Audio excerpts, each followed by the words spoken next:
Nous louons le Seigneur pour cette formidable opportunité qu'il nous offre, malgré tout ce qui se passe sur la terre, d'être ensemble, pour partager, pour vivre un moment, un temps consacré à la parole de Dieu. Et c'est vraiment puissant, peuple de Dieu. C'est vraiment merveilleux d'être ensemble autour de cette parole, cette manne céleste. Parce que la parole de Dieu, c'est le pain de vie. Alléluia. Alors nous allons nous nourrir de cette manne, nous allons nous nourrir de cette parole en ce soir. Alléluia, peuple de Dieu. Et sans plus tarder, je vous invite à remettre ce temps et ce moment entre les mains du Seigneur, afin qu'il en prenne le total contrôle au nom de Jésus. Priez avec moi. Alléluia. Puissant Père, c'est dans le nom puissant de Jésus que nous venons à toi en ce soir, afin, Seigneur, de te remettre ce temps et ce moment, que nous voulons te consacrer autour de ta parole, Seigneur, ta parole de vie, ta parole de puissance, Seigneur mon Dieu. Humblement, Seigneur, nous te demandons pardon pour nos péchés, pour nos iniquités, pour nos transgressions, pour tout ce que nous avons fait tout au long de cette journée, tout au long de cette semaine qui ne t'a pas plu, Seigneur. Là où nous t'avons été désagréables, Père, au nom de Jésus, nous te demandons pardon. Nous te demandons pardon pour toute forme de désobéissance, pour toute forme de rébellion, Seigneur. Et pitié de nous dans le nom puissant de Jésus. Puisse le sang de Jésus nous laver complètement et totalement de tous nos péchés. Seigneur mon Dieu, s'il te plaît, dans le nom de Jésus, s'il te plaît, que je sois totalement abaissé, que rien de moi ne soit transmis, Seigneur, mais que ce soit seulement ta parole, que ta parole soit prêchée, Seigneur mon Dieu, avec puissance et autorité. Que tu sois, Seigneur mon Dieu, révélé à ton peuple en ce soir, au nom de Jésus, et que moi je disparaisse complètement. Entre tes mains, Seigneur mon Dieu, je m'abandonne. Je suis un instrument pour faire ta volonté, au nom de Jésus. Puisses-tu, Seigneur mon Dieu, également préparer le cœur de ce peuple qui est à l'écoute, Seigneur mon Dieu, pour qu'il puisse recevoir ta parole, ton message, Seigneur mon Dieu. Qu'il puisse le recevoir, Seigneur, sur un sol fertile, au nom de Jésus. Pour que demain, Seigneur mon Dieu, cette parole, cette semence puisse produire du fruit pour toi, pour le réveil et pour le salut des âmes. Au nom de Jésus. Amen. Amen. Alléluia. Peuple béni. Nous sommes vraiment ravis de vous retrouver autour de ce temps et de ce moment. Vraiment, c'est une grande bénédiction pour nous de pouvoir vous apporter le message du Seigneur. Nous sommes vraiment heureux de partager ces choses avec vous. Et voici, peuple de Dieu, lorsque nous marchons avec le Seigneur, il arrive que nous tombions, que nous péchions. C'est pour ça que le Seigneur nous dit que nous devons nous repentir. Constamment. Constamment, nous devons vivre une vie de repentance. Constamment, nous devons nous examiner et nous devons voir ce qui a été agréable ou désagréable à Dieu. Parce que demain, nous serons jugés. Je vous invite dans le livre de 2 Corinthiens 5 pour commencer cette introduction. 2 Corinthiens, chapitre 5, et ce sera le verset 10. Il est dit, « Car il nous faut tous comparaître devant le tribunal de Christ, afin que chacun reçoive selon le bien ou le mal qu'il aura fait étant dans son corps. » Alléluia. Selon le bien et le mal que chacun aura fait. Ça veut dire quoi? Ça veut dire que le Seigneur est en train de nous observer à ce moment même. Au moment où nous parlons, au moment où tu es connecté là ce soir-là, le Seigneur t'observe, le Seigneur observe ton cœur. Le Seigneur est en train de te regarder et de voir ce que tu es en train de faire à la lumière de sa parole, à la lumière de ce message. Lorsque tu l'entendras ce message, lorsque tu écouteras cette parole, qu'est-ce que tu feras? Peuple de Dieu, nos actes ont des conséquences. Soit positif, soit négatif, mais il y a des conséquences. C'est pour cela qu'en tant que chrétiens, nés de nouveau, nous devons veiller avec une extrême vigilance à notre marche chrétienne. Nous devons veiller absolument et totalement afin que nous puissions avoir une marche sainte, pure, juste. Parce que ce sont les justes, ce sont les saints, ce sont ceux qui se sont séparés et consacrés au Seigneur qui verront le royaume de Dieu. Alléluia. En tant que chrétien, Tu es l'instrument de Dieu. Partout où tu vas, tu marches avec la puissance de Dieu, avec le royaume de Dieu. Le royaume de Dieu est avec toi et t'accompagne partout où tu vas. Que ce soit pour aller déposer tes enfants à l'école, que ce soit pour aller faire des courses, que ce soit pour aller au travail, le royaume de Dieu est avec toi. Pourquoi? Parce que ce n'est plus toi qui vis, mais Christ qui vit en toi. Alléluia, peuple de Dieu. Alors, lorsque nous péchons, lorsque nous chutons, qu'est-ce qui se passe alors? Peuple béni, lorsque nous marchons dans l'obéissance, que les gens au dehors nous regardent et qu'ils jugent notre marche chrétienne, nous ne devons pas oublier que nous sommes le sel et nous apportons cette saveur dans leur vie, la saveur de Christ, la saveur de l'évangile pur et saint, de droiture, de justice et de sainteté. Alors oui, qu'est-ce qui se passe lorsque nous marchons dans la justice? Nous sommes ce sel, le sel de la terre. Nous apportons la saveur dans les vies brisées. Nous apportons la saveur de Christ, la saveur de l'évangile de la repentance, la saveur de l'évangile du pardon des péchés par la repentance et par la sanctification. Lorsque les gens nous regardent, lorsque nous marchons dans cette obéissance, ils ont envie de venir à Christ. Ils ont envie de donner leur vie au Seigneur. Ils ont envie, ils sont désireux. Ils commencent à avoir cette soif pour Dieu. Ils ont envie d'aller plus loin. Ils ont envie de le connaître. Ils ont envie de vivre ce que toi tu vis. Quand tu marches dans l'obéissance. Lorsque tu marches en étant un véritable ambassadeur de Christ. Oui. Mais qu'en est-il lorsque nous chutons?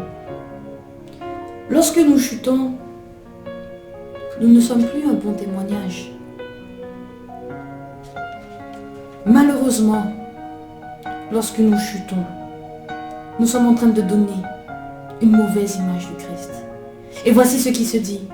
Mais ce n'est pas celle-là, là. Ce n'est pas celui-ci, là. Ce n'est pas lui, là, que je vois à l'église. Ce n'est pas lui qui chante des louanges au Seigneur.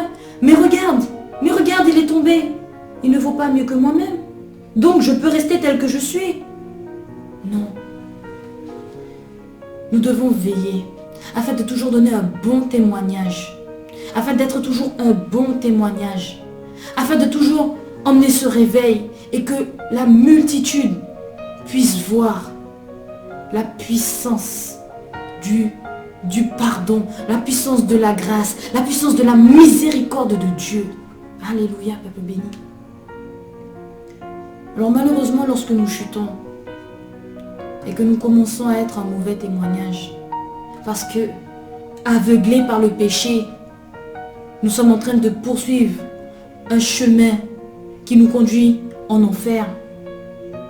Peuple béni, il faut qu'il y ait ce déclic. Peuple béni, j'ai appris que le péché entraîne des conséquences terribles. Tu peux avoir commis un péché il y a 10 ans. Il y aura des conséquences dans ta vie. Il y aura des répercussions. Jusqu'à la fin de ta vie, il y aura des répercussions, il y aura des conséquences. Et pas seulement dans ta vie, mais également dans la vie des autres personnes autour de toi. Des personnes que tu connais ou que tu ne connais pas. Il y aura des conséquences, il y aura des répercussions dans les vies de ces personnes-là.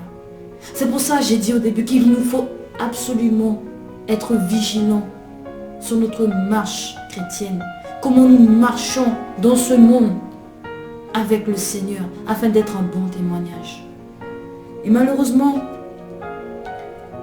on ne voit pas plus loin que le bout de notre nez. Malheureusement, lorsque nous péchons, nous ne pensons pas à demain. Nous pensons, peut-être selon nous, selon notre raisonnement humain, nous pensons peut-être sur 2 ans, sur 5 ans. Mais le Seigneur, c'est un visionnaire. Vous n'avez pas idée, tu n'as pas idée que ton petit péché là, que tu es en train de commettre, aura des répercussions sur 10, 20, 30, 100 personnes. Et ces personnes qui ont été touchées par ton péché auront un comportement qui aura des répercussions sur 10, 20, 30, 100 personnes. Que pensez-vous? Lorsque Adam et Ève ont mangé le fruit de l'arbre qui était défendu, ils pensaient peut-être simplement manger un fruit. Ils pensaient que bon, ce n'était qu'un fruit, de toutes les façons. Quelles conséquences ça aurait pu avoir de manger un fruit? Regardez en 2021 tout ce qui se passe. Regardez toutes les guerres qu'il y a eu, toutes les famines. Regardez toute cette mortalité. Regardez comment l'homme est séparé de Dieu. Regardez toute cette méchanceté sur la terre. Pourtant, tout a commencé parce qu'ils ont mangé un fruit. Ils ont mangé un fruit. Nos actes ont des conséquences. Demain matin, lorsque Adam et Ève paraîtront devant le trône de Dieu, ils vont voir les conséquences de leurs actes. Ils vont voir qu'ayant simplement mangé un fruit, en désobéissant à la parole de Dieu, en mangeant un simple fruit, les conséquences sur des milliards de vies. Eh oui, peuple béni. Nos actes ont des conséquences. Et nous devons vraiment veiller. Lorsque nous tombons dans le péché, il y a l'aveuglement qui se crée. Tout comme Adam et Ève, au lieu de venir à Dieu et de reconnaître qu'ils ont mangé de ce fruit, le Seigneur est venu. Nous allons aller dans le livre de Genèse. Allons-y. Allons dans le livre de Genèse, peuple de Dieu.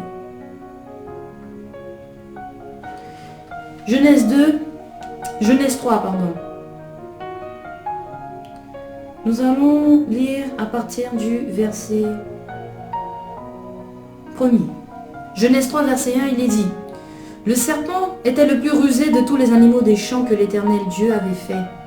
Il dit à la femme: Dieu a-t-il réellement dit, vous ne mangerez pas de tous les arbres du jardin? La femme répondit au serpent: nous mangeons du fruit des arbres du jardin.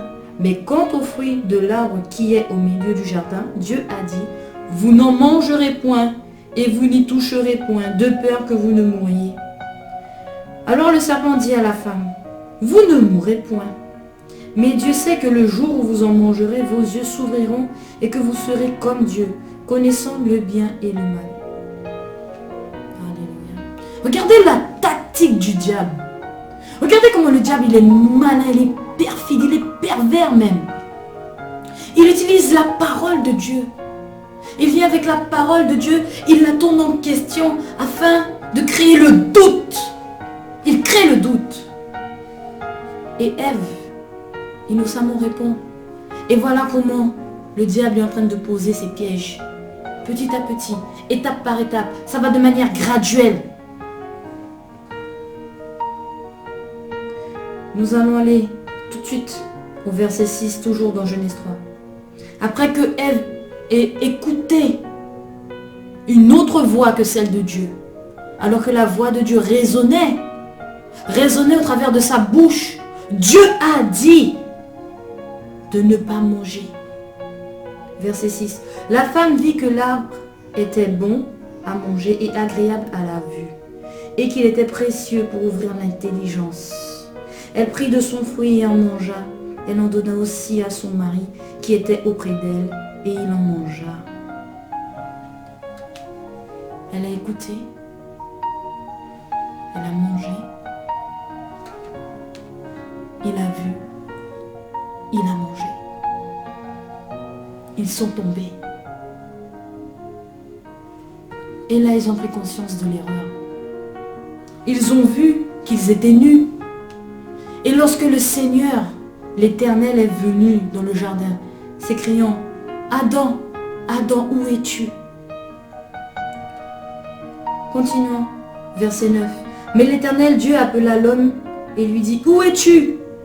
Il répondit: j'ai entendu ta voix dans le jardin et j'ai eu peur parce que je suis nu et je me suis caché.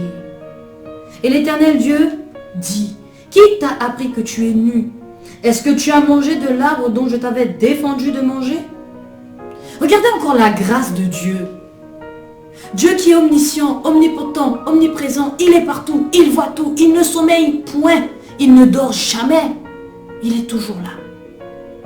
Que tu sois en Afrique, que tu sois en Europe, que tu sois aux États-Unis, le Seigneur te voit, il est partout, auprès de chaque être humain sur cette terre. Et là il dit, où es-tu Adam? Je ne te vois pas, où es-tu? Et vous voyez,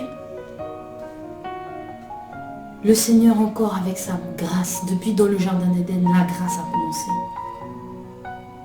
Il a donné une chance à Adam d'avouer son péché, sa désobéissance. Et qu'est-ce qu'il a répondu? Verset 12. L'homme répondit, la femme que tu as mise auprès de moi m'a donné de l'arbre et j'en ai mangé. Au lieu d'avouer, au lieu de se repentir, au lieu de dire simplement la vérité, dire la vérité de ce que tu as fait. Oui, j'ai fait telle chose, oui, j'ai péché, Seigneur, oui, j'ai fait ça. Est-ce que tu as mangé de cet arbre, Adam? Il aurait juste dit oui. Juste dit oui. Les choses se seraient passées autrement. Qu'est-ce qu'il a préféré dire? À cause du péché et de l'aveuglement du péché. La femme que tu as mise auprès de moi m'a donné de l'arbre et j'en ai mangé. Donc, Seigneur, c'est de ta faute. C'est toi qui as mis cette femme-là auprès de moi.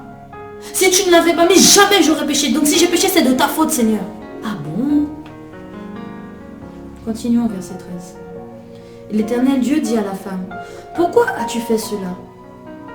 La femme répondit, le serpent m'a séduite et j'en ai mangé. Le serpent l'a séduite. Lorsque la séduction est venue, au lieu de fermer les oreilles, elle a écouté, elle a préféré écouter, elle a préféré continuer à échanger. Et elle est tombée. Elle a préféré écouter une autre voix que celle de son Dieu, de son Créateur, de son Père. Une voix étrangère. C'est à cause du serpent, hein? C'est à cause du serpent, là. C'est à cause de lui, là. C'est parce qu'il est venu parler. S'il n'avait pas parlé, ben je ne serais pas tombée. Non! Chacun d'entre nous, nous avons le pouvoir de décider. Tu as le pouvoir de décider si oui ou non tu pêches ou tu ne pêches pas. Et si malheureusement, parce que cela arrive, peuple béni, tu pêches involontairement, tu te repens. La Bible aussi dit, Seigneur, pardonne-nous nos péchés involontaires, nos péchés méconnus. Peuple béni, le Seigneur est bon et miséricordieux, mais nous ne devons pas abuser de sa grâce. Lorsque nous péchons, nous devons être capables d'assumer nos actes et leurs conséquences. Ce n'est pas en jetant la faute sur ton voisin, sur ton prochain, sur un animal, sur le diable, que tu vas t'en sortir et que tu rentreras dans le royaume de Dieu. Négatif. C'est pas possible. Le Seigneur attend devant lui des hommes et des femmes matures. Le Seigneur attend une église mature. Une église consciente du péché et de ses conséquences.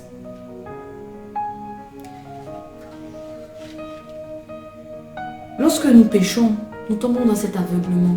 Nous voulons absolument sortir de cette situation très inconfortable.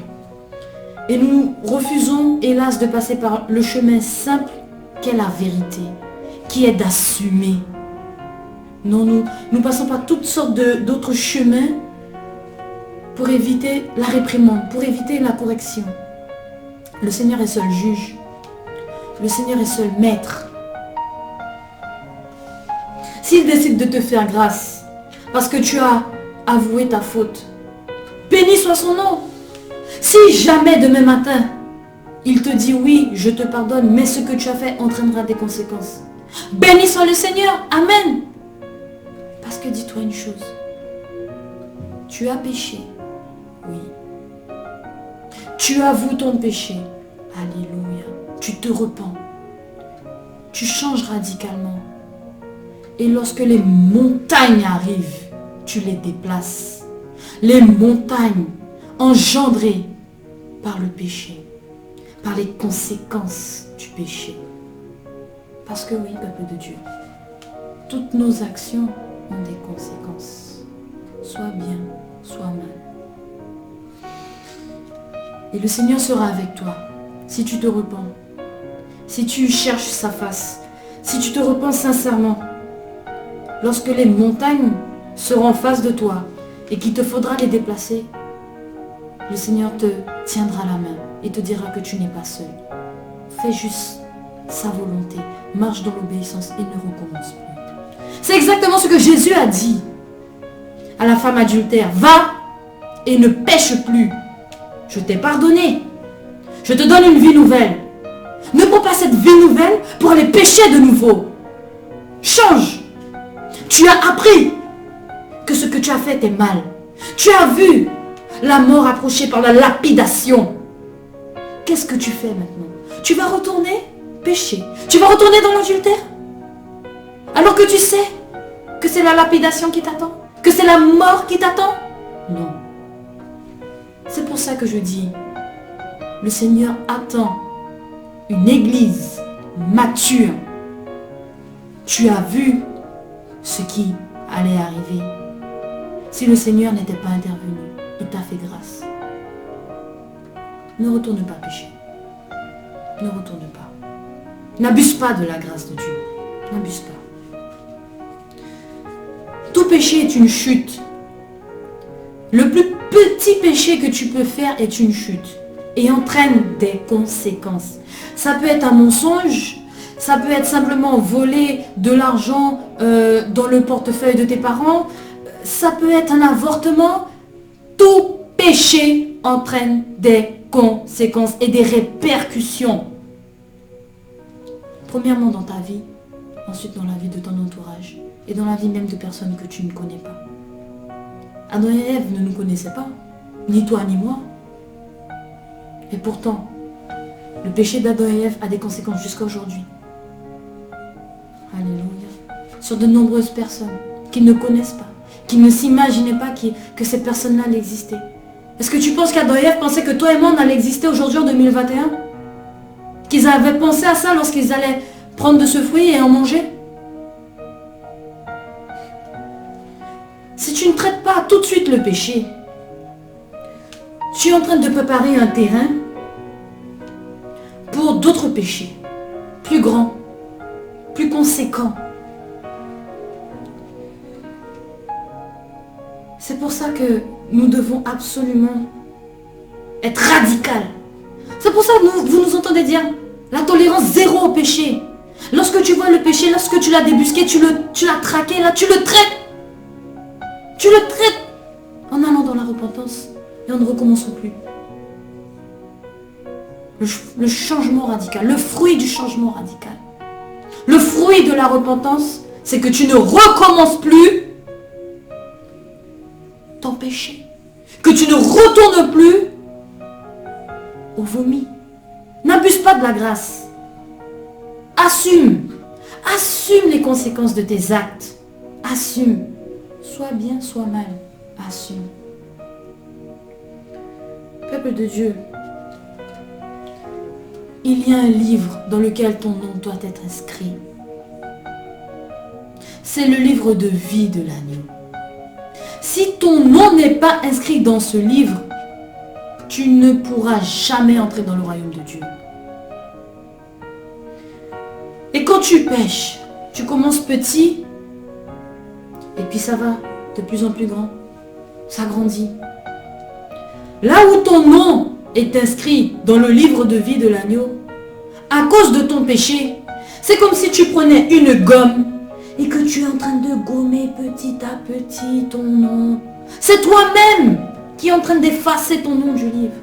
Alors peut-être que ton nom était inscrit, lorsque tu as accepté le Seigneur, en lettres d'or dans ce merveilleux livre. Et puis lorsque tu commences à pécher, l'or commence à sortir. Et puis ça devient de l'encre. Tu continues dans le péché, tu ne te repens pas. ton nom est inscrit, ça devient du crayon à papier. Et puis, un beau jour, il y a une gomme qui apparaît et qui commence à gommer ton nom qui est devenu inscrit en crayon à papier là. Il y a une gomme qui arrive. C'est toi-même qui as la gomme dans ta main là. Et puis tu viens, tu gommes ton nom. Tu gommes ton nom à cause de ton péché, à cause de ton manque de repentance, à cause de ta rébellion, à cause de ton orgueil. Alléluia. Parce que oui, lorsque tu es membre de la famille du Seigneur, et lorsque tu pèches, le Seigneur t'avertit. Premièrement, le Seigneur t'avertit en avance. Le Seigneur t'avertit en avance. Regarde ce qui s'est passé avec Caïn et Abel. Qu'est-ce que le Seigneur a dit à Caïn?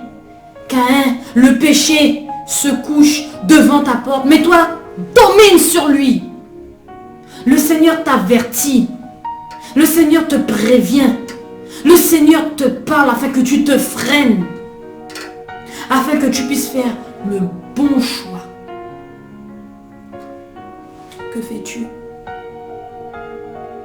On ne peut rien reprocher à Dieu. On ne peut rien lui reprocher. Il n'y a aucun reproche qu'on peut faire au Seigneur. Le Seigneur nous a tout donné. Les avertissements, la grâce, le sang de Jésus, l'œuvre de la croix, la patience et la miséricorde, l'évangile de la repentance et de la sainteté. Qu'est-ce qu'il faut de plus à l'homme?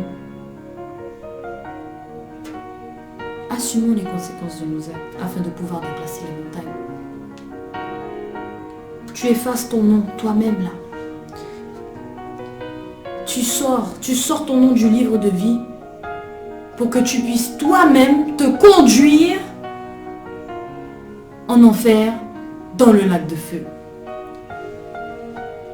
Peuple de Dieu, c'est pour ça qu'on doit toujours se repentir devant la face de Dieu. Peu importe ce qu'on aurait fait, il n'y a pas de petit, il n'y a pas de grand. Il faut se repentir. N'attends pas que ton péché devienne conséquent pour pouvoir te repentir. N'attends pas que ça devienne flagrant. N'attends pas le point de non-retour pour te repentir. Repens-toi avant. Traite le péché tout de suite. Sois radical maintenant pour que demain, tu sois tranquille et en paix. Dieu jugera toujours le péché. Pour ceux qui croient que Dieu ne voit pas, il y a beaucoup de personnes qui disent, notamment des personnes qui ne croient pas vraiment au Seigneur, qui ont des doutes encore ou qui ne sont pas suffisamment affermis, disent, oui mais si Dieu existe, pourquoi celui-là continue à détourner de l'argent? Mais si Dieu existe, pourquoi un tel continue à faire le mal? Pourquoi il y a toujours des meurtres? Mais si Dieu existe, pourquoi il y a toujours des bombes? Pourquoi il y a toujours des attentats? Mais si Dieu existe, pourquoi il y a encore des maladies? Moi j'ai une autre question. Si Dieu n'a rien encore fait là, est-ce que ce n'est pas pour que tu puisses te repentir devant sa face? 2 Chroniques, chapitre 7, verset 14. Si mon peuple sur qui est invoqué mon nom s'humilie et prie, s'il se détourne de toutes ces mauvaises voies, je l'exaucerai du haut des cieux. Je pardonnerai et je guérirai son pays. Amen. Alléluia. La repentance. La repentance. La repentance est la clé pour que tu puisses voir le royaume de Dieu. Et la clé de la repentance a une clé jumelle qui s'appelle la sanctification. Avec ces 2 clés-là, tu ouvres les portes pour le royaume. Avec ces 2 clés-là. Qu'attends-tu? Que fais-tu? Dieu jugera le péché. Allons dans le livre de 2 Pierre. 2 Pierre 3 et ce sera le verset 9. Le Seigneur ne tarde pas dans l'accomplissement de la promesse, comme quelques-uns le croient. Mais il use de patience envers vous, ne voulant pas qu'aucun périsse, mais voulant que tous arrivent à la repentance. La repentance, la repentance, la repentance. Tu n'aimes pas ce mot? Il est présent partout dans la Bible. Sans la repentance, tu ne verras pas le Seigneur. Sans la repentance, tu ne rentreras pas dans le royaume de Dieu. Sans la repentance, c'est en enfer que tu te diriges. Peuple béni, le Seigneur ne tarde pas. S'il y a encore du mal, encore ce qui se passe là sur la terre, s'il y a autant de méchanceté, le Seigneur donne une chance à tous, parce qu'il ne veut pas que le méchant périsse, ni le bon. Il veut qu'aucun de nous périsse, aucun être humain. Même le voleur, même le meurtrier. Le Seigneur veut le sauver, le Seigneur l'aime, le Seigneur Jésus-Christ est mort à la croix pour eux, pour nous tous. Que tu sois un citoyen qui paye ses factures, qui ne cause pas de problème, qui ne fasse pas de scandale.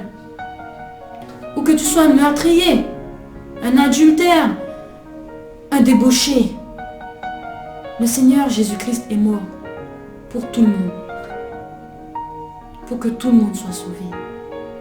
Il est mort et il est ressuscité pour que tout le monde puisse ressusciter aussi. Pourquoi continuer à aller dans la mort alors que la vie est là? Pourquoi continuer à pécher alors que la grâce nous enseigne de ne pas abuser de la croix et du sang de Jésus? De ne pas fouler aux pieds le sang précieux de Jésus qui lave l'homme de toute sa souillure et de tout son péché. Allons dans le psaume 86.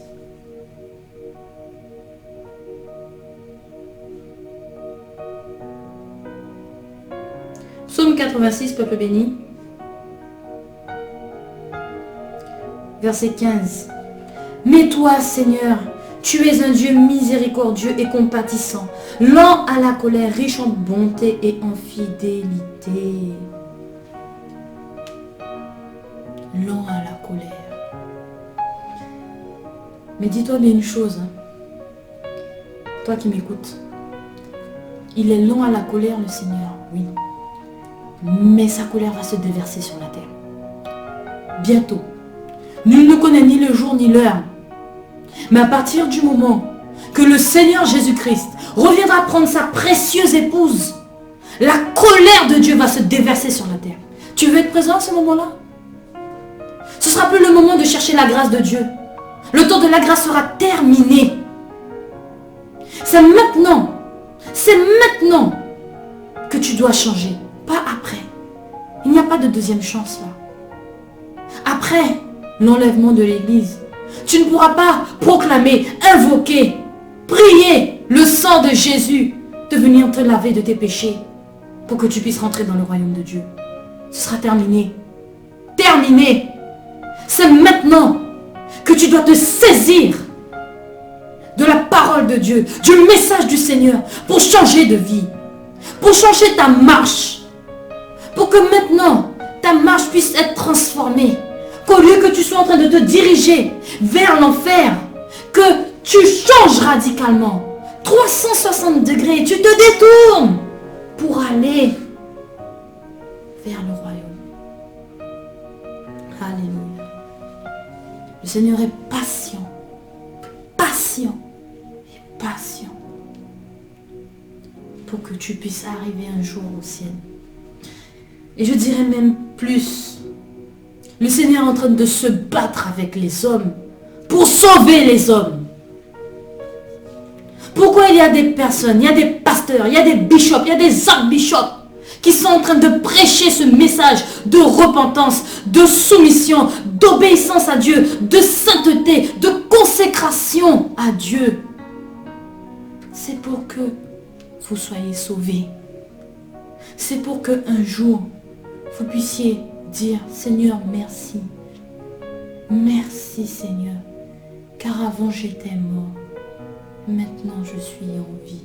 Je suis ressuscité et je suis auprès de toi. Écoute le message du Seigneur. Reçois la parole de Dieu dans ton cœur. Change radicalement. Pourquoi continuer à aller vers la mort? Pourquoi? Pourquoi? Dieu est patient. Retournons dans 2 Pierre 3. 2 Pierre 3. 2 Pierre 3, verset 15. Croyez que la patience de notre Seigneur est votre salut. Comme notre bien-aimé frère Paul vous l'a aussi écrit selon la sagesse qui lui a été donnée. Croyez que la patience de notre Seigneur est votre salut. Ça veut dire quoi? Tu es tombé aujourd'hui. Mince. Tu es tombé aujourd'hui. Mais regarde, il y a un espoir là. Il y a un espoir là pour toi. La patience de Dieu. La patience de Dieu doit te donner l'espoir. L'espoir qu'il te reste encore peut-être un peu de temps pour te repentir et revenir au Seigneur. Croyez que la patience de notre Seigneur est votre salut. Écoute-moi, toi qui es là, toi qui entends ce message. Tu as péché, tu es tombé. C'est dommage, c'est grave. Parce que là, tu es en train de te diriger tout droit en enfer. Mais que se passe-t-il? Tu as pris conscience que tu es tombé. Amen. Qu'est-ce que tu fais? Est-ce que tu vas rester à t'apitoyer sur ton sort? Je suis tombé, c'est fini de moi. Ou au contraire, tu vas prendre 2 Pierre 3 verset 15. Croyez que la patience de notre Seigneur est votre salut. Tu vas prendre ce verset et tu vas te dire, le Seigneur pour le moment, il n'est pas encore revenu. Il est patient vis-à-vis de moi. Pour le moment, j'ai le temps là de me repentir, j'ai le temps de changer. Parce que Dieu est patient là. Sa patience est là. Sa grâce demeure encore pour un temps. Je ne vais pas abuser, non. Je vais me repentir. Je vais me battre pour être restauré et pour retourner auprès de mon Dieu, au pied de son trône. Bats-toi. C'est maintenant, à ce moment-là, que tu commenceras à déplacer les montagnes. Bats-toi. Bats-toi contre toi-même. Ne te bats pas contre Dieu. C'est pas à cause de Dieu si tu as péché. Ne te bats pas contre le diable. Parce que si tu ne lui avais pas ouvert la porte, il ne serait jamais entré et il n'aurait jamais saccagé la maison. Bats-toi. Une fois que tu as pris conscience de ton péché, traite-le immédiatement. Ne perds pas de temps. Ne remets pas à demain. Si tu dois te repentir là, tout de suite, là, maintenant, là, fais-le. N'attends pas. Nul ne connaît le jour ni l'heure. Le Seigneur Jésus peut venir à n'importe quel moment. Qu'attends-tu? Que fais-tu? C'est le moment de te repentir. Le Seigneur appelle toute cette génération à se repentir. Ne fais pas comme Samson. La parole de Dieu nous enseigne et nous donne des exemples. Quand nous regardons la vie de Samson, nous voyons la patience de Dieu et l'abus de la grâce. Nous allons aller dans le livre de Juges.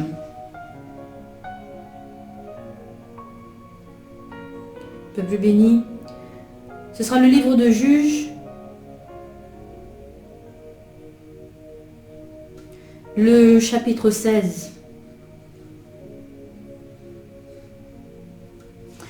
On va prendre à partir du verset 5. Même pas, à partir du verset 4. Après cela, il aima, donc Samson aima une femme dans la vallée de Sorek.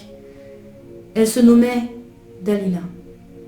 Les princes des Philistins montèrent vers elle et lui dirent, flatte-le pour savoir d'où lui vient sa grande force et comment nous pourrions nous rendre maîtres de lui.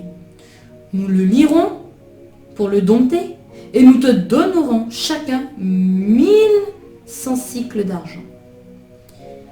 Dalila dit à Samson, dis-moi, je te prie, d'où vient ta grande force et avec quoi il faudrait te lier pour te dompter. Samson lui dit, si on me liait avec 7 cordes fraîches qui ne soient pas encore sèches, je deviendrai faible et je serai comme un autre homme. Verset 8. Les princes des Philistins apportèrent à Dalila 7 cordes fraîches qui n'étaient pas encore sèches, et elle le lia avec ces cordes. Or, des gens se tenaient en embuscade chez elle dans une chambre. Elle lui dit, les Philistins sont sur toi, Samson. Et il rompit les cordes, comme se rompt un cordon d'étoupe quand il sent le feu. Et l'on ne connut point d'où venait sa force. Dalila dit à Samson, voici tu t'es joué de moi, tu m'as dit des mensonges. Maintenant je te prie, indique-moi, avec quoi il faut te lier. Nous allons nous arrêter là et nous allons examiner la situation. Samson, juge du Seigneur, défenseur d'Israël, consacré à Dieu. Et qu'est-ce que nous voyons? Il s'est pris une femme qui n'est pas sa femme. Il n'est pas marié avec. Donc déjà là, Samson, il est dans le péché sexuel. Regardez encore la patience de Dieu. Il a bu de la grâce. Le Seigneur a fait jurer. Il a consacré Samson et il a dit, il a dit à ses parents qu'il ne fallait pas que ses cheveux soient coupés, qu'il ne devait pas toucher des personnes mortes, des choses mortes, des animaux morts, qu'il devait s'abstenir de tout ce qui est boisson enivrante. C'est ça les Nazaréens. Ils sont consacrés à Dieu. Et surtout, on ne doit pas couper leurs cheveux. Mais regardez ce qui se passe. Regardez. Une femme arrive du nom de Dalila. Il est séduit, il l'aime. Ce n'est pas sa femme, il est dans le péché sexuel. Le Seigneur lui a dit, tu ne diras pas ton secret. Mais regardez comment le péché sexuel, le péché est en train de conduire Samson petit à petit à sa perte. Je vous ai dit, ça commence petit, et puis ça grandit, et puis ça grossit, jusqu'à ce qu'on arrive au point de non-retour. Les princes des Philistins sont venus vers Dalila. Ils lui ont demandé de le séduire, de le flatter, parce qu'ils savent que Samson l'aime. L'aime. Et voilà Dalila qui pose toutes sortes de questions à Samson, et Samson qui lui répond par des mensonges, par des faussetés. Ce n'est pas vrai ce qu'il lui dit. Malgré les cordes fraîches, il a toujours sa force. Mais regardez comment le diable travaille lorsque tu es dans le péché. Regardez aussi comment l'aveuglement vous conduit vous-même à pécher. Parce que le diable, lui, tout ce qu'il va faire, c'est poser les pièges, et puis il va venir, il va parler, pour que tu sois aveugle. Tu es aveugle, et puis tu marches, tu ne vois pas les pièges. Samson ne s'est pas posé une question une seconde pour se demander, mais pourquoi Dalila insiste comme ça à me demander le secret de ma force? Non! Oh là là, peuple béni. Nous continuons toujours dans Juge.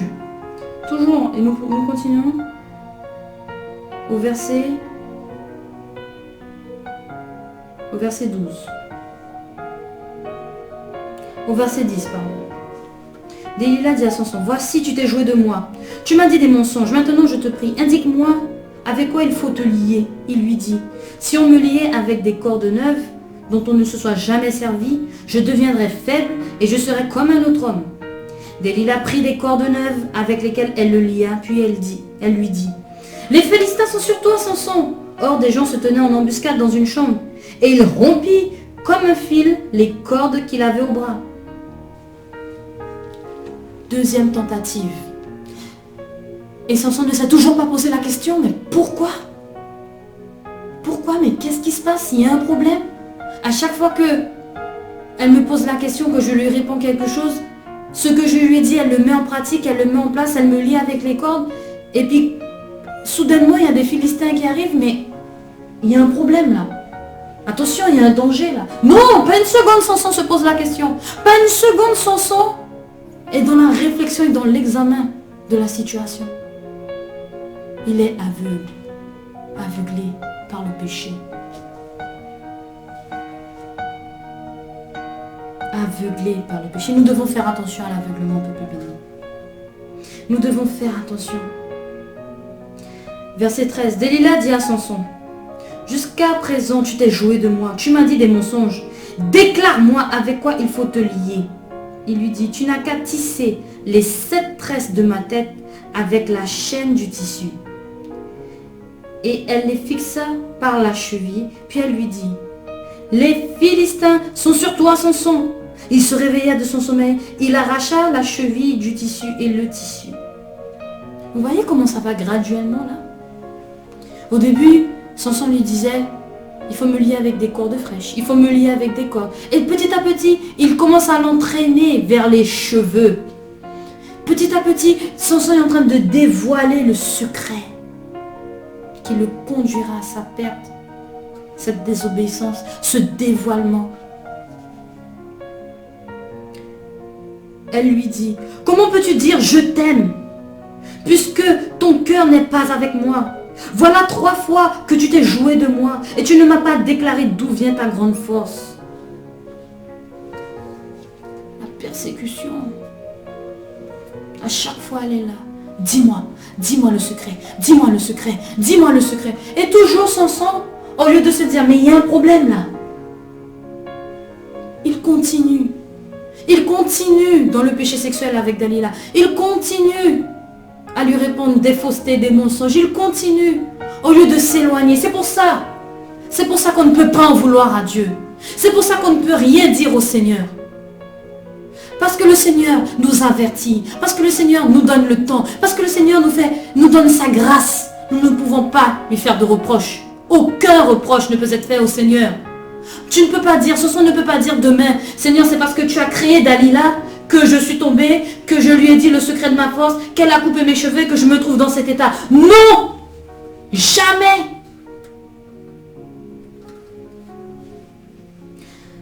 Nous continuons, peuple de Dieu. Verset 16. Comme elle était chaque jour à le tourmenter, à l'importuner par ses instances, son âme s'impatienta à la mort.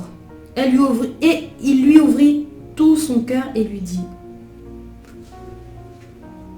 le rasoir n'a point passé sur ma tête parce que je suis consacré à Dieu dès le ventre de ma mère. Si j'étais rasé, ma force m'abandonnerait, je deviendrais faible et je serais comme tout autre homme.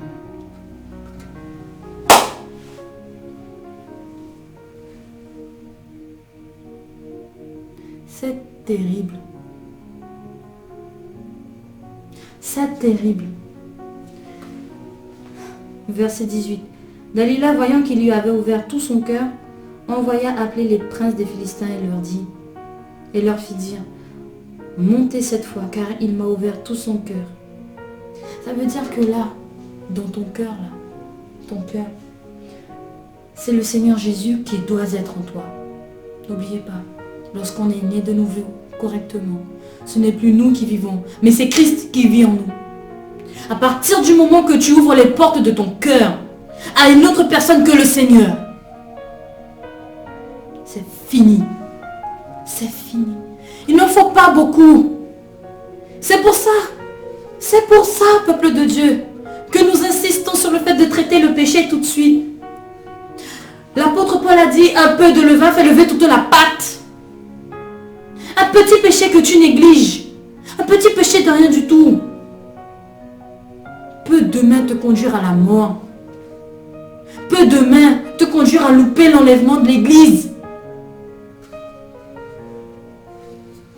Et jamais Samson s'est posé la question, mais pourquoi il insiste comme ça?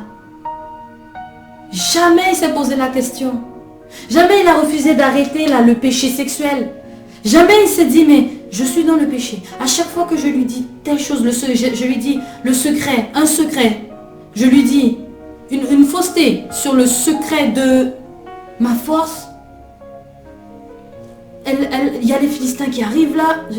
Mais qu'est-ce qui se passe? Je ne comprends pas. Il y a quelque chose qui ne va pas. Jamais, ce n'est pas écrit que Samson était plié le genou pour demander au Seigneur, mais Seigneur, que se passe-t-il? Il n'y a même pas eu une démarche de sa part. Tellement il était aveuglé. Tellement il était dans l'aveuglement. Tellement il était orgueilleux. Je suis Samson, je suis fort. Verset 19. Du moins verset 18.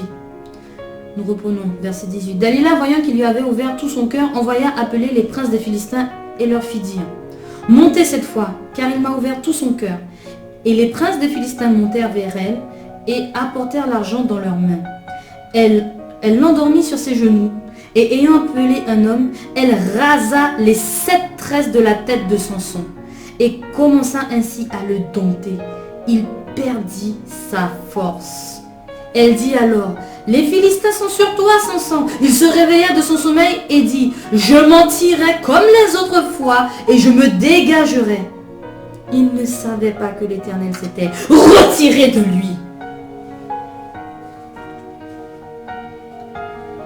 Tu ouvres ton cœur au diable et tu fais sortir le Seigneur de ton cœur. Voici ce qui se passe lorsque tu pêches, lorsque tu ne te repens pas, lorsque tu ne te plies pas à la volonté de Dieu, lorsque tu n'obéis pas, lorsque tu ne te soumets pas, lorsque tu es dans la rébellion, tu ouvres ton cœur au diable. Peuple béni, il faut arrêter. Il faut arrêter. Le diable là, c'est pas le personnage qu'on nous a fait avec les cornes et tout rouge et la fourche là. Si le diable se présentait comme ça, mais c'est clair que tout le monde aurait fermé les portes. Mais n'oublions pas que le diable est subtil. Le diable est subtil, il est très malin. C'est pour ça que le peuple de Dieu doit toujours avoir le discernement que donne le Saint-Esprit. Si tu n'as pas le discernement, si tu ne marches pas avec le Seigneur, si tu ne laisses pas le Seigneur te guider, te diriger, si tu n'écoutes pas le Seigneur, tu vas tout droit dans un mur. Tout droit. Tu ne peux pas reprocher quoi que ce soit au Seigneur. Tu ne peux pas. Regarde tout le temps qu'il a donné à Samson. La Bible n'indique pas combien de temps ça a pu s'écouler, sur des semaines, sur des mois, sur des années. La Bible ne nous dit pas clairement combien de temps ça a duré, combien de temps Dalila est venue l'importuner avec toutes ces questions. Peut-être même, elle lui a fait du chantage. Si tu m'aimes vraiment, tu dois me le dire. Si tu tiens vraiment à moi, tu m'ouvriras ton cœur et tu me diras, ah bon? Fais de l'Éternel tes délices. Ça veut dire quoi? Ça veut dire que tu dois toujours placer le Seigneur au-dessus de tout. Sur le trône de ton cœur, le trône de ta vie. La première place revient au roi des rois. Ne va pas ouvrir ton cœur à n'importe qui, non. Tu ouvres ton cœur à ton Dieu.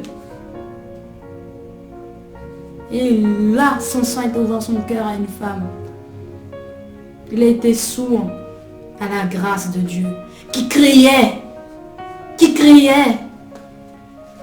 qui le retenait pour ne pas qu'il ouvre les portes. Regardez, parce qu'avec l'aveuglement, il y a l'orgueil. C'est pour ça que dans l'église, lorsque le serviteur de Dieu vient et réprimande le péché qui est dans ta vie, là, ne sois pas dans l'orgueil. Ne dis pas, mais qu'est-ce que le pasteur a à me dire ça? Pourquoi le pasteur se permet de me juger? Pourquoi le pasteur est en train de me critiquer? Il est pécheur comme moi-même, c'est un homme comme moi-même. Hein? Ah. Le pasteur, il a l'onction de Dieu, il a l'autorité de Dieu pour réprimander le péché. Quand le serviteur de Dieu vient et te dit, écoute, ce que tu es en train de faire là, ce n'est pas bon. Il ne te juge pas toi, mais il est en train de juger, de dénoncer le péché. Il est en train de t'aider là, parce que tu es dans l'aveuglement. Tu es dans l'aveuglement, tu ne vois pas là le piège là qui est devant toi là. Tu ne vois pas que tu vas tomber là. Et le pasteur il est là, comme une sentinelle, il te dit attention, attention, tu vas tomber. Et toi, non seulement tu es aveuglé parce que tu as déjà commencé à te diriger sur le mauvais chemin, sur le chemin du piège là que le diable t'a tendu. Mais derrière ça, tu es dans l'orgueil. Tu es dans l'orgueil. Au lieu de te dire, mais pourquoi le pasteur il me dit ça? Et d'aller plier le genou pour demander au Seigneur des réponses. Pourquoi le pasteur se permet? Pourquoi le pasteur dit ça? De quel droit? Et puis de toutes les façons, tant que Dieu n'est pas venu me voir en personne, tant qu'il n'a pas touché mon cœur, je ne changerai pas. Tant que le Saint-Esprit ne me l'a pas révélé, moi, je dis que ce que le pasteur dit, c'est faux, c'est du mensonge. C'est parce que le pasteur est jaloux de moi. C'est parce que le pasteur ne m'aime pas. Si vous saviez tout l'amour que les serviteurs de Dieu ont pour vous,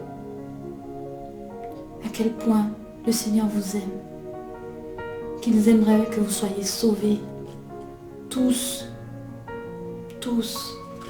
qu'il a laissé son héritage, sa parole, qu'il a oint des serviteurs qui ont une terrible responsabilité pour paître ses brebis. Si vous saviez, si vous pouviez imaginer le fardeau qu'il y a sur les pasteurs, sur les bishops, sur les archbishops, si vous pouviez imaginer les souffrances et les douleurs du pasteur pour pouvoir secourir la brebis. Et la brebis qui vient, qui donne des coups de patte, qui donne des coups de tête, parce qu'elle ne voit pas que le pasteur, que le serviteur est en train de l'aider, que le serviteur veut l'aider, mais elle, dans son aveuglement et dans son orgueil, elle ne veut pas. Et demain matin, ce sont les reproches. Mais si vous avez vu que, pourquoi vous ne m'avez pas averti? Après ça, on va se permettre de reprocher des choses au Seigneur. Mais si Dieu savait que j'allais tomber, pourquoi il n'est pas intervenu? Arrête. Tu ne peux pas faire de reproches au Seigneur. Assume les conséquences de tes actes. Assume tes actes. Ce n'est pas en allant te cacher derrière des excuses que tu vas rentrer dans le royaume de Dieu. Ce n'est pas en allant te cacher derrière des prétextes que tu seras sauvé. Va dans la repentance. Va dans la repentance. Va dans la repentance. Je te le dis ce soir. Il faut arrêter. Il faut arrêter de charger le dos des autres comme ça. Il faut arrêter. Le Seigneur attend des hommes, des femmes matures. Il n'attend pas des bébés. Ce n'est pas des bébés qui vont paraître devant lui là. Ce n'est pas des bébés qui ne connaissent rien, qui ne savent pas. Non, le Seigneur a tout donné. C'est la rébellion là. La rébellion qui est dans la vie là. La rébellion qui est dans l'église. Cette rébellion là, elle doit sortir.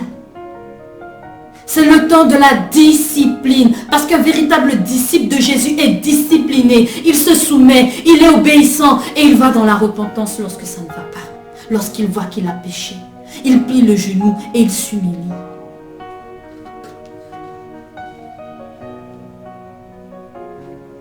Regardez David. Nous allons aller dans le livre de 2 Samuel. Nous allons prendre le cas de David. Du roi David.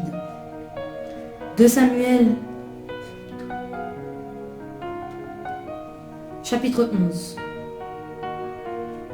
Alors, on va prendre à partir du verset 2. 2 Samuel, chapitre 11, verset 2. Un soir, David se leva de sa couche, et comme il se promenait sur le toit de la maison royale, il aperçut de là une femme qui se baignait, et qui était très belle de figure. David fit demander qui était cette femme, et on lui dit, n'est-ce pas Bathsheba, fille d'Eliam, femme de Uri, le Hétien, pardon. Et David envoya des gens pour la chercher. Elle vint vers lui, et il coucha avec elle. Après s'être purifiée de sa souillure, elle retourna dans sa maison. Cette femme devint enceinte, et elle fit dire à David, « Je suis enceinte !» Alors David expédia cet ordre à Joab. « Envoie-moi Uri, le Hétien, et Joab envoya Uri à David. Uri se rendit auprès de David qui l'interrogea sur l'état de Joab, sur l'état du peuple et sur l'état de la guerre. Puis David dit à Uri, « Descends dans ta maison et lave tes pieds. » Uri sortit de la maison royale et il fut suivi d'un présent du roi. Mais Uri se coucha à la porte de la maison royale avec tous les serviteurs de son maître et il ne descendit point dans sa maison. On en informa David et on lui dit, « Uri n'est pas descendu dans sa maison. » Et David dit à Uri, « N'arrives-tu pas de voyage? Pourquoi n'es-tu pas descendu dans ta maison ?» Uri répondit à David, « L'arche et Israël et Juda habitent sous des tentes. Mon seigneur Joab et les serviteurs de mon seigneur campent en rase campagne, et moi j'entrerai dans ma maison pour manger et boire et pour coucher avec ma femme. aussi vrai que tu es vivant et que ton âme est vivante, je ne ferai point cela. Cela a déjà été prêché. L'adultère de David, le mensonge de David, la manigance de David pour pouvoir faire endosser la grossesse à Uri. C'est David qui est le père de cet enfant que Bathsheba porte. Mais il veut faire croire à Uri que c'est ton fils, c'est ta fille, c'est ton enfant. Peuple béni. Le roi David, à ce moment-là, il était dans un terrible aveuglement. Terrible. Parce que premièrement, il a vu la femme de son prochain, il l'a convoité et il a couché avec. Alors qu'il était déjà marié. Il a été adultère. Il a convoité. Il a menti. Et il est tombé encore plus loin. C'est pour ça qu'on vous dit, peuple béni. Ça a commencé petit. La convoitise. Il a regardé une femme. Il l'a trouvée belle. Et il l'a désirée. Il l'a convoitée. Il a su que c'était la femme d'un autre. Il ne s'en est pas soucié. Il l'a désirée. Il l'a voulu. Il l'a eu. Et il y a une conséquence. Il y a une répercussion. Elle est tombée enceinte. Qu'est-ce qu'on fait maintenant? Au lieu de se repentir, au lieu d'assumer les actes, voici les montagnes là, elles arrivent là. Mince, elle est enceinte. Mince, mais c'est la femme de mon serviteur. Qu'est-ce que je vais dire? Qu'est-ce que je vais faire? C'est la panique. Mais il ne faut pas céder. Il faut toujours rester dans la justice de Dieu, même après être tombé. Il ne faut pas aller plus profond dans le péché, peuple béni. Non. Non. Mais malheureusement, beaucoup de personnes, lorsque cela arrive, lorsqu'ils ont dépassé le point de non-retour, lorsqu'ils ont devant eux une montagne conséquente, au lieu de la déplacer en faisant l'effort d'assumer leurs actions, ils vont se créer d'autres problèmes en allant pécher davantage. Voici ce qu'a fait David. Il a voulu que Uri aille vers sa femme pour qu'il puisse coucher avec sa femme et que la femme lui dise « Ah, je suis enceinte ». Ça aurait été quoi si ça s'était passé ainsi? Un mensonge. Mais Uri intègre, indique non. Il y a la guerre là. Je ne peux pas aller me réjouir dans les bras de ma femme alors qu'il y a une guerre là qui se passe. Non, mon Seigneur. Il avait le sens du devoir. Il est resté aux portes de la maison royale. Il s'est couché là. Il n'a pas été vers sa femme. Et quand nous lisons plus bas, qu'est-ce qui se passe quand nous lisons la fin du chapitre? Qu'est-ce qui se passe? David fait envoyer Uri sur le champ de guerre, le champ de bataille. Il a donné un ordre à Joab. Il lui a dit, vous allez l'abandonner, vous allez l'entourer, hein? Vous allez y aller tous ensemble. Et puis lorsque viendra le moment, le summum de la guerre, là, vous allez vous retirer, il sera seul, il n'y aura personne autour de lui et on le tuera.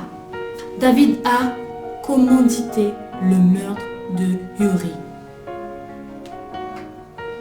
Au lieu d'assumer, il a été créé une situation encore plus grave pour sa vie, pour son salut. Et malheureusement, c'est ce que beaucoup font au lieu de retourner vers l'Éternel dans la repentance. Retourne vers le Seigneur. Ne continue pas. Ne reste pas dans l'aveuglement. Ne reste pas dans l'orgueil. Ne pense pas que par toi-même tu vas régler le problème que tu as créé à cause de ton péché. Il n'y a que le Seigneur qui pourra t'aider. Toutes les solutions que tu trouveras, elles seront vaines. Elles ne tiendront jamais. Regarde Adam et Ève. Ils se sont cousus un vêtement avec des feuilles de figuier. Est-ce que le vêtement de feuilles de figuier a tenu devant la face de Dieu? Non. Est-ce que ta justice tiendra devant la justice de Dieu? Ta justice, nous dit Ésaïe, est une justice souillée. La justice de l'homme est une justice souillée. Elle ne tiendra jamais devant Dieu. Jamais. Le vêtement de feuilles ne tiendra jamais devant Dieu. Les solutions humaines face aux problèmes ne tiendront jamais devant Dieu. Jamais. Jamais. Jamais. Jamais. Tu as péché. Va te repentir. Tu t'es rebellé. Va te repentir. Ne reste pas, ne continue pas. Arrête pendant qu'il est encore temps. Le Seigneur ne tarde pas dans l'accomplissement de la promesse, mais il use de patience, voulant que tous parviennent à la repentance. N'utilise pas ce temps pour pécher davantage ou pour trouver une solution par toi-même. Tu ne vas faire qu'empirer le problème. Tu ne vas faire qu'empirer le problème. Va vers celui qui a tous les pouvoirs. Va vers celui qui est tout puissant. Va vers celui qui est capable. Le Dieu capable. Le Dieu 3 fois saint. Le puissant Dieu d'Israël qui continue d'œuvrer aujourd'hui en 2021. Qui lève les paralytiques. Qui rend la vue aux aveugles. Va vers lui. Va vers ce Dieu-là. Et ne pense pas une seconde que tu pourras régler quelque chose toi dans ton état. Tu ne peux rien faire. Tu m'entends? Tu ne peux rien faire. Si ce n'est que aller te prosterner et t'humilier devant la face de Dieu de tout ton cœur. Te repentir. Nous allons aller dans le chapitre 12, toujours dans 2 Samuel. L'Éternel envoya Nathan son prophète vers David. Et Nathan vint à lui et lui dit: il y avait dans une ville 2 hommes, l'un riche et l'autre pauvre. Le riche avait des brebis, des bœufs en très grand nombre. Le pauvre n'avait rien du tout qu'une petite brebis qu'il avait achetée. Il la nourrissait et elle grandissait chez lui avec ses enfants. Elle mangeait de son pain, buvait dans sa coupe, dormait sur son sein et il la regardait comme sa fille. Un voyageur arriva chez l'homme riche et le riche n'a pas voulu toucher à ses brebis ou à ses bœufs pour préparer un repas au voyageur qui était venu chez lui. Il a pris la brebis du pauvre et l'a apprêtée pour l'homme qui était venu chez lui. La colère de David s'enflamma violemment contre cet homme et il dit à Nathan: l'Éternel est vivant, l'homme qui a fait cela mérite la mort. Et il rendra 4 brebis pour avoir commis cette action et pour avoir été sans pitié. Et Nathan dit à David: tu es cet homme-là. Tu es cet homme-là.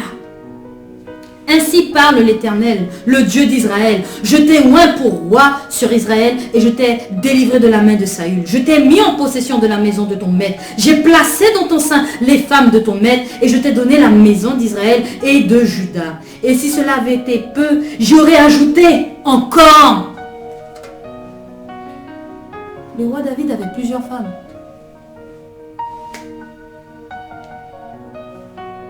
Pourquoi il a été prendre la femme d'une autre? Pourquoi? Il avait la puissance, il avait la gloire. Le roi David était proche de Dieu. David était l'homme selon le cœur de Dieu. C'est lui que le Seigneur a choisi. Et c'est à lui que Dieu a adressé cette parole, qu'il affermira sa postérité. C'est par la descendance de David que Jésus est venu. Alors pourquoi avoir péché après toutes ces promesses? Ça a commencé petit, hein? Vous voyez tout ce que ça a engendré comme conséquence? C'est vraiment terrible. Pourquoi, verset 9? Pourquoi donc as-tu méprisé la parole de l'Éternel en faisant ce qui est mal à ses yeux? Tu as frappé de l'épée Uri, le Héthien. Tu as pris sa femme pour en faire ta femme, et lui, tu l'as tué par l'épée des fils d'Ammon. Maintenant, l'épée ne s'éloignera jamais de ta maison, parce que tu m'as méprisé, et parce que tu as pris la femme d'Uri le Héthien pour en faire ta femme. Ainsi parle l'Éternel, voici, je vais faire sortir de ta maison le malheur contre toi, et je vais prendre sous tes yeux tes propres femmes pour les donner à un autre qui couchera avec elles à la vue de ce soleil. Car tu as agi en secret, et moi je ferai cela en présence de tout Israël et à la face du soleil. David dit à Nathan: j'ai péché contre l'Éternel. Et Nathan dit à David: l'Éternel pardonne ton péché, tu ne mourras point. Mais parce que tu as fait blasphémer les ennemis de l'Éternel en commettant cette action, le fils qui t'est né mourra. Et oui, souvenez-vous ce que je vous ai dit tout à l'heure dans l'introduction. Nous devons veiller sur notre marche chrétienne. Parce que nous sommes le sel. Nous sommes le sel. Nous sommes la lumière. Jésus-Christ vit en nous. Nous devons transmettre la lumière. Nous devons redonner goût à ceux qui sont au dehors, qui ne sont pas encore entrés dans la bergerie du bon berger qu'est Jésus. Par notre comportement, par notre attitude, par notre marche chrétienne, nous donnons le goût de Jésus-Christ à ceux qui sont dehors là. À ceux qui sont dans les ténèbres, nous apportons la lumière. Alors lorsque tu pêches, tu fais blasphémer les ennemis de l'Éternel. En d'autres termes, tu es un mauvais témoignage et ceux qui sont dehors ne s'approchent pas de Dieu, mais au contraire le blasphèment et le méprisent. En disant, ah bon, c'est comme ça qu'il est lui, c'est comme ça qu'elle est elle. Ah ouais, soi-disant il va à l'église, je ne sais pas quel Dieu il prie, mais ah ouais. Voilà ce qui se passe, peuple béni. Voici ce qui se passe. Le nom de l'Éternel est traîné dans la boue. L'église de Christ qui est censée rayonner, qui est censée paraître devant le trône de Dieu, elle est dans la souillure. La maison de l'Éternel est saccagée. À cause de quoi? Du péché, de l'aveuglement et de l'orgueil. Péché, aveuglement, orgueil. Il faut sortir de l'aveuglement. Il faut briser l'orgueil. Il faut se détourner du péché, de tout péché. Afin que la maison de l'Éternel, la maison du Dieu d'Israël, la maison du Créateur soit restaurée. Qu'il y ait de l'ordre maintenant dans la maison du Seigneur.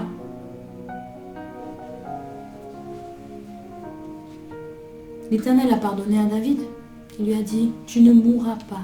Mais par contre, le fils que tu as eu, il mourra. Que s'est-il passé? Et Nathan s'en alla dans sa maison, verset 15. L'Éternel frappa l'enfant que la femme d'Uri avait enfanté à David, et il fut dangereusement malade. David pria Dieu pour l'enfant et jeûna. Et quand il rentra, il passa la nuit couché par terre. Les anciens de sa maison insistèrent auprès de lui pour le faire lever de terre, mais il ne voulut point et il ne mangea rien avec eux. Le 7e jour, l'enfant mourut. Les serviteurs de David craignaient de lui annoncer que l'enfant était mort, car ils disaient, « Voici, lorsque l'enfant vivait encore, nous lui avons parlé et il ne nous a pas écoutés. Comment oserons-nous lui dire, l'enfant est mort? Il s'affligera bien davantage. » David aperçut que ses serviteurs parlaient tout bas entre eux, et il comprit que l'enfant était mort. Alors, il dit à ses serviteurs, « L'enfant est-il mort ?» Ils répondirent, « Il est mort. » Alors David se leva de terre, il se lava, soignit et changea de vêtements. Puis il alla dans la maison de l'Éternel et se prosterna. De retour chez lui, il demanda qu'on lui serve à manger et il mangea. Ses serviteurs lui dirent, « Que signifies-tu? Que signifie ce que tu fais, pardon? Tandis que l'enfant vivait, tu jeûnais et tu pleurais. Et maintenant que l'enfant est mort, tu te lèves et tu manges. » Il répondit, « Lorsque l'enfant vivait encore, je jeûnais et je pleurais, car je disais, qui sait si l'Éternel n'aura pas pitié de moi, et si l'enfant ne vivra pas? Maintenant qu'il est mort, pourquoi jeûnerai-je? Puis-je le faire revenir? J'irai vers lui, mais il ne reviendra pas vers moi. » Peuple précieux. Beaucoup pensent que lorsque David a jeûné, qu'il jeûnait pour que l'Éternel ait pitié de l'enfant et que l'Éternel le guérisse. Mais prêtons attention.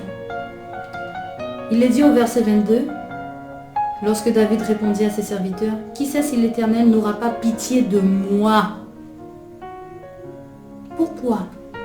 Pourquoi avoir pitié de moi et pas de l'enfant? Il faut se poser la question. C'est un détail qu'il ne faut pas négliger. Pourquoi?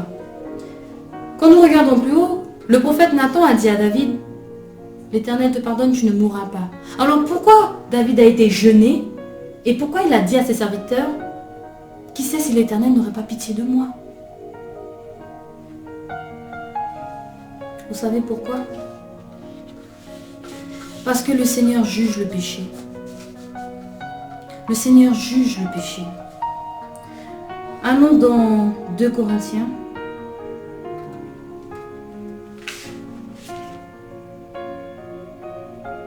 2 Corinthiens, peuple béni.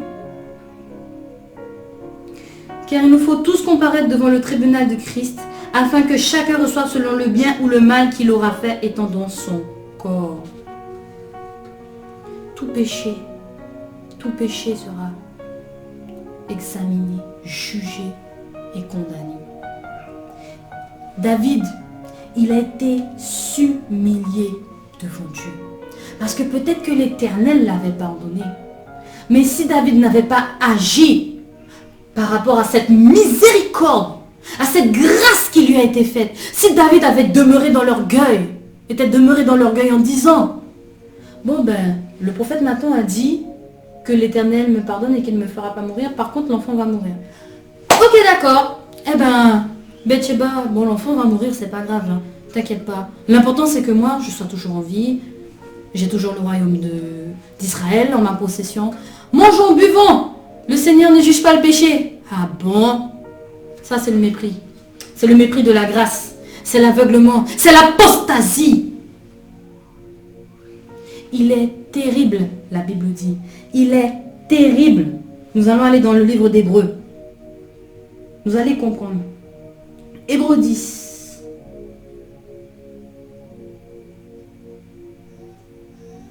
Hébreux 10. Car si nous péchons volontairement après avoir reçu la connaissance de la vérité, il ne reste plus de sacrifice pour les péchés, mais une attente terrible du jugement et l'ardeur d'un feu qui dévorera les rebelles. Alléluia. Le Seigneur a fait grâce. Le Seigneur a fait une grâce terrible. Pourquoi continuer dans l'aveuglement? Pourquoi? La Bible dit qu'il est terrible de tomber entre les mains du Seigneur. Tu ne dois pas redouter Satan là. Tu dois redouter Dieu. Parce que c'est lui qui a le pouvoir de t'envoyer en enfer. C'est lui. La Bible dit qu'il a les clés, Jésus. Il a les clés du séjour des morts. Il a vaincu la mort. C'est lui qui est le maître. C'est lui qui va décider si oui ou non tu rentreras dans son royaume en fonction de ce que tu auras fait. Et si tu méprises la grâce, si tu continues sur la voie du péché, la Bible dit bien, si nous péchons volontairement après avoir reçu la connaissance de la vérité, il ne reste plus de sacrifice pour le péché. En d'autres termes, si tu continues à persévérer sur le chemin que tu as emprunté, dis-toi bien une chose, il n'y a plus de grâce pour toi. Il n'y a plus de grâce. La grâce est terminée. Tu uses de la patience de Dieu pour pécher encore, et encore, et encore. Non. Non. Il ne faut pas. Il ne faut vraiment pas. Parce que la Bible nous dit toujours, dans Hébreux 10, au verset 31, c'est une chose terrible de tomber entre les mains du Dieu vivant. La Bible le dit. Il ne s'est pas écrit que c'est une chose terrible de tomber entre les mains de Satan. Non, non, non. C'est une chose terrible de tomber entre les mains de Dieu. Pourquoi continuer dans le péché? Pourquoi continuer dans la rébellion et dans la désobéissance? Pourquoi? Assume les conséquences de tes actes. David, lorsqu'il a été jeûné, il a dit, qui sait si l'Éternel n'aurait pas pitié de moi? Parce que, certes, le prophète Nathan dit, Dieu te pardonne, tu ne mourras pas. Mais David a pris conscience, il est sorti de l'aveuglement, il a pris conscience de ce qu'il a fait. Qu'il a été sans pitié envers Uri, qu'il a commis adultère, qu'il a menti et qu'il a même été fait une chose terrible qui s'est faite. Toutes les personnes là qui étaient au courant là de ce que David avait fait, les répercussions que ça a eu envers ces personnes. Tu imagines les serviteurs de David qui ont vu que David a pris la femme d'Uri, qu'il a fait tuer Uri. Ils mépriseraient le nom du Seigneur à cause de ça.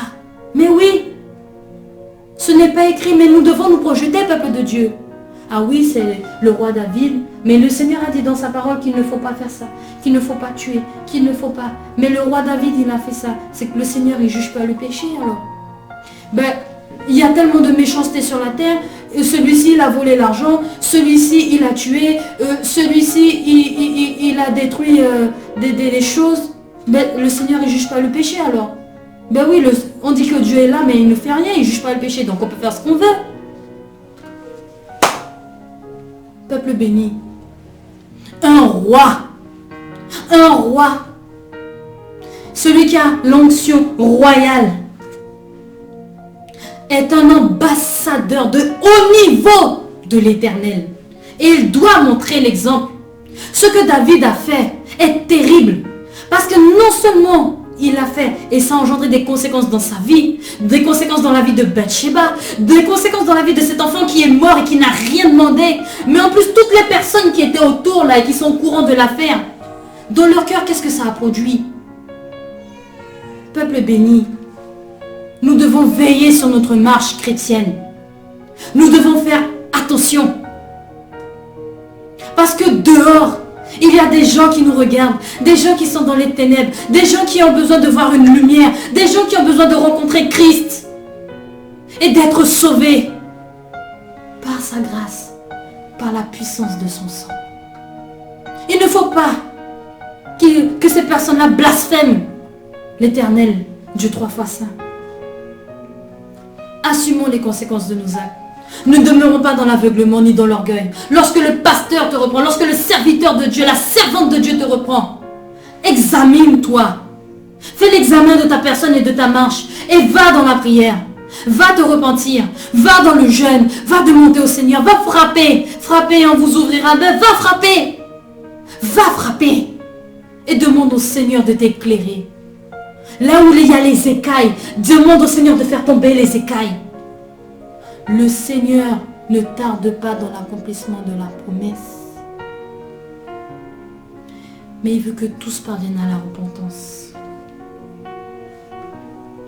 Non, peuple de Dieu. Nous devons accepter. Nous devons accepter de nous humilier, d'aller dans la repentance. N'oubliez pas, sans la repentance, nul ne verra le royaume de Dieu. Sans la sanctification, nul ne verra le royaume de Dieu. Si tu te sanctifies, tu vas chercher à te repentir constamment. Parce que tu seras toujours attentif à ta marche et aux conséquences de chacun de tes pas.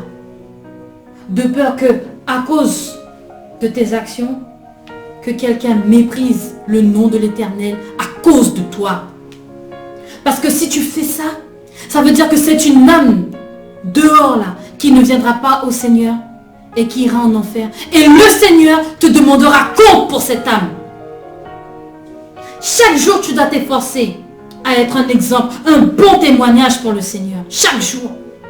Que tu sois un enfant, que tu sois un ado, que tu sois un adulte, que tu sois un vieillard, chaque jour, tu dois faire en sorte d'être un bon témoignage. Et si malheureusement tu as péché, et que tu as pris conscience de ton péché, que par la grâce de Dieu, tu es sorti de ton aveuglement, que tu as piétiné ton orgueil, va vite te repentir, afin que le Seigneur t'aide.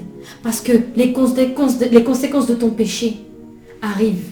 Les montagnes, elles arrivent devant toi. Il va falloir les déplacer. Et ce n'étant que dans l'obéissance à Dieu que les montagnes, tu les déplaceras une par une. Mais il y aura quand même des traces. Vous savez, le Seigneur, il aimerait que chacun d'entre nous, qui soit né de nouveau, qui ait accepté le Seigneur Jésus-Christ, puisse avoir une marche chrétienne sainte, sans péché. Parce que comme ça, il n'y aurait pas de problème, il n'y aurait pas de douleur, il n'y aurait pas de montagne à déplacer. Le chemin serait complètement plat. Et tout ce que vous auriez à faire, c'est marcher. Aller de victoire en victoire dans les batailles pour le Seigneur, dans les batailles pour le réveil, dans les batailles contre le diable. Mais malheureusement, en péchant, vous allez vous créer des problèmes.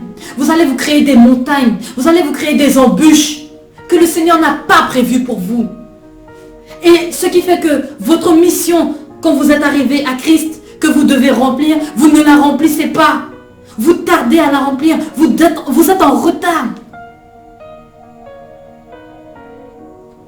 Alors que tu es venu à Christ, c'est lui qui vit en toi. Tu es maintenant lumière et sel de la terre. Ta mission est d'apporter cette lumière à ton voisin, à ton prochain, à ton collègue.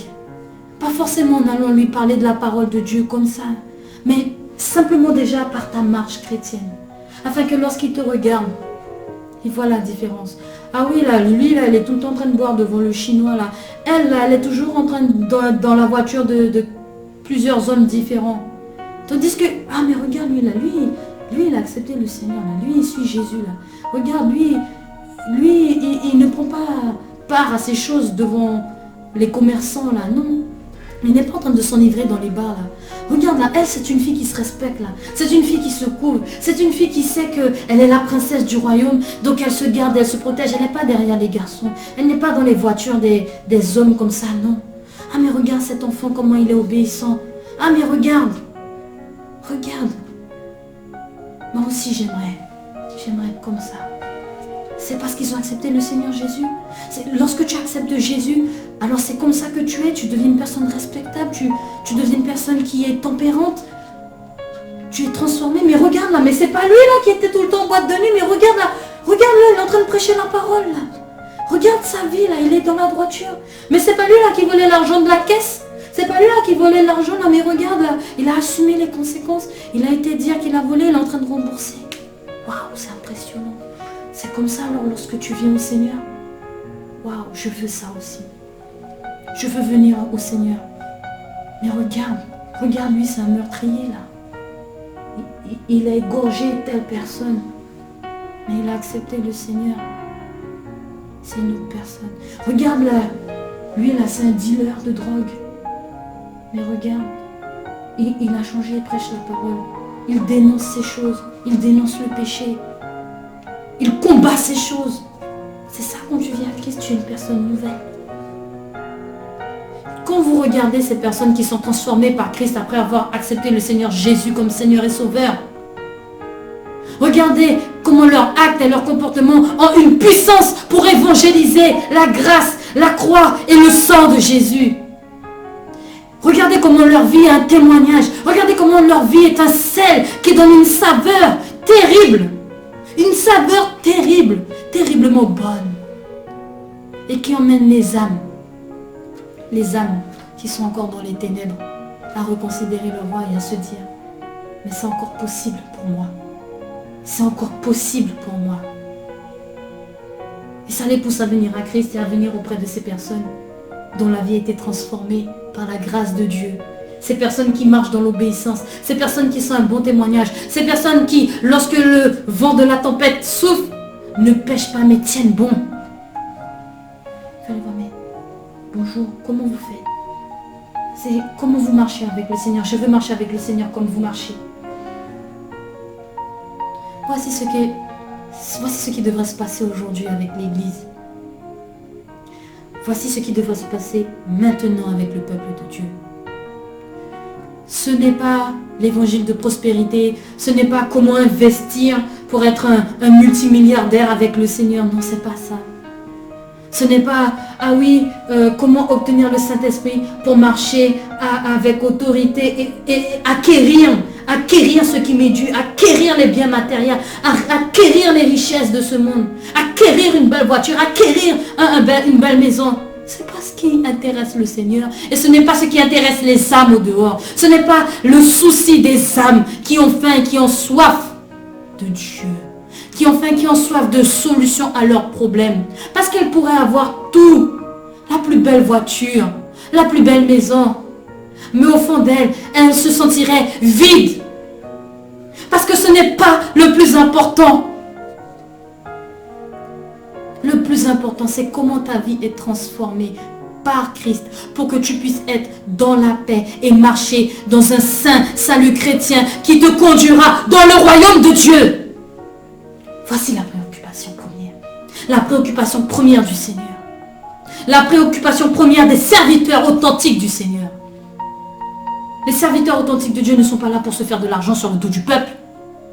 Ils sont là pour vous aider. Ils ne sont pas là pour vous embêter. Ils sont là pour vous sauver, vous aider à être sauvés.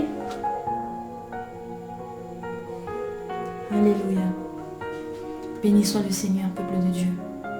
Je remercie le Seigneur pour ce puissant message, premièrement qui est pour moi et pour vous aussi. Parce que lorsque nous portons la parole, nous ne nous excluons pas, nous, serviteurs de Dieu. Au contraire, nous en premier, la parole, elle tombe premièrement pour nous, afin que nous-mêmes, nous puissions la mettre en pratique.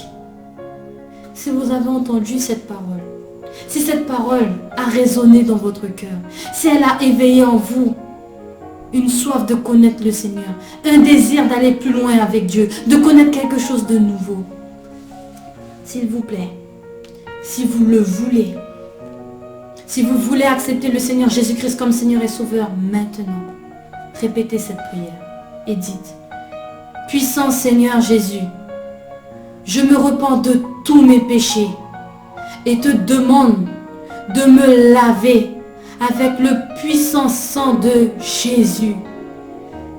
S'il te plaît Seigneur, remplis ma vie de ta parole et remplis mon cœur de ton Saint-Esprit, afin que je puisse marcher dans ta justice. Car j'ai appris que le péché a des conséquences et que sans la repentance et la sanctification, je ne rentrerai pas dans ton glorieux royaume. Puissant Seigneur Jésus, prends le commandement de ma vie et conduis mes pas jusque dans le glorieux royaume de Dieu. Au nom de Jésus, je suis né de nouveau. Amen. Amen.